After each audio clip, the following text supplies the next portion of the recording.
Guys, Chris here with Armattan Quads. One more video about the Rooster. What you're looking at here is the final production version with all the proper hardware and everything. It's the first time that I actually got all the parts and final everything to put this together. So I will just run you through the changes. I've already shown you this frame in details. Look at my channel if you'd like to find other videos I made about the Rooster. What I'm going to tell you about now is just the little changes that we've made, and then yeah, I guess that's that. So let's just start at the rear here. This is what we'll call the standard VTX mount. So we've got the bobbin here as we did before, although we did make a change to this a little bit to ensure a nicer fit for the VTX. And then over here you got the RX antenna provision here, and this will come with the little tubes. We also changed the mold on these little guys here as to make it easier to insert them in here. Currently this is old version of this little bobbin, and trying to put that in there is just really difficult. So we made some small changes to make that easier. But I will show a bit more about this in a different video, because I'll be making a video about the assembly, an assembly video. And so that's that for the back. And then I haven't showed you this before. This is basically a very simple mount here. This is the TBS mount, and this will basically bolt on here as such actually. But on the inside I would recommend, not on the outside. You get better protection if you put this part bolted on the inside there, right? And then here's a TBS VTX here. And this simply will bolt on there like this with the VTX provisions. TBS provisions on the adapter here, and that's it.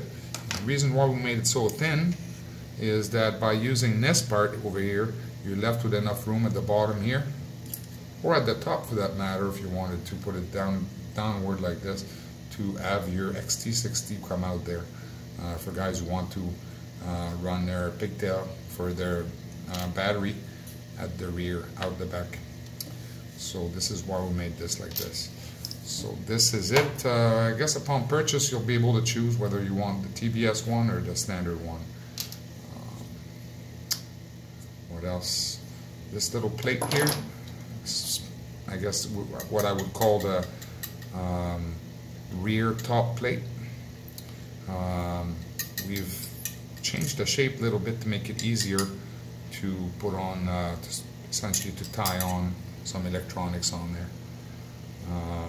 Over here at the front we made quite a few changes. Put this down like this.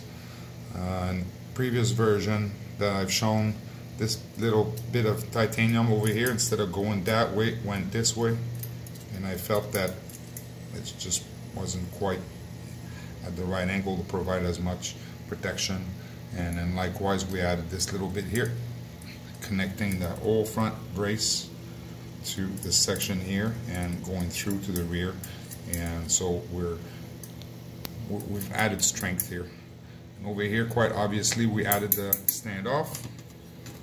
This is a standoff. In the previous version, prototype version, add a piece of carbon fiber here, and I felt that this would be a weak point on it. In fact, when I did the hammer test, you may remember that at one point that carbon fiber plate wasn't overly happy, whereas with this it's going to stand a lot more abuse and side hits.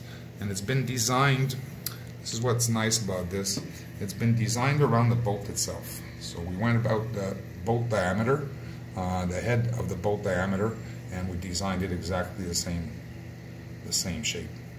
So if you were to get a side hit like this, you're actually going to hit the stainless steel bolt first. Yeah, it's just superbly profiled there to go with this bolt. Also added more tilt as to not have propellers in view of the HD camera. We're at 35 degrees now, and this is what a lot of guys were happy with. I think that some guys will run a bit less, some guys will run a bit more. Then you can use little wedges on there, I guess.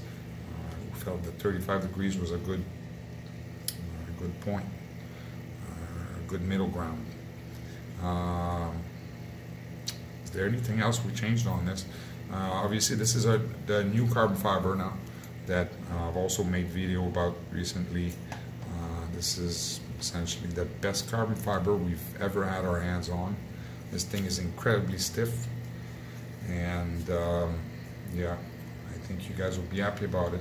All the bolts this time are stainless steel now, flathead stainless steel bolts of different lengths, but only one screwdriver needed, one hex driver needed for the whole frame.